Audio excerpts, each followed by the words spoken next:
آج ہی دیکھا جاتا ہے کہ ڈپٹی کمشنر محمد سہیل خواجہ نے وزیر آباد میں واقع بابا صحافت مولانا ظفر علی خان کے مزار پر حاضری دی ہے، جہاں انہوں نے قبر پر پھولوں کی چادر چڑھائی اور فاتح خوانی کی۔ اس موقع پر ڈپٹی کمشنر محمد سہیل خواجہ کا کہنا تھا کہ اردو کے عظیم ادیب، شاعر اور صحافی حضرت مولانا ظفر علی خان کی خدمات کو ہمیشہ یاد رکھا جائے گا۔ آپ نے آزادی کے بعد اردو کی اعلیٰ درجے پر تدریس کی رواج سازی اور اصول بندی کا فریضہ بھی انجام دیا، اور اس شعبہ میں اردو کی کلاسیکی ادب کی تحقیق و تدوین میں جو خدمات انجام دی ہیں وہ ہماری ادبی تاریخ کا سنہری باب ہیں۔ حضرت مولانا ظفر علی خان کے مزار پر حاضری کے بعد ڈپٹی کمشنر نے ADCR اور AC کے ہمراہ ڈسکا روڈ پر حکومت پنجاب کی قبضہ مافیا سے واگزار کروائی جانے والی 100 کنال اراضی کا وزٹ کیا، اور اس جگہ پر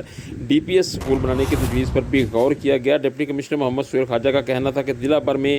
1 انچ سرکاری زمین پر بھی قبضہ برداشت نہیں کیا جائے گا۔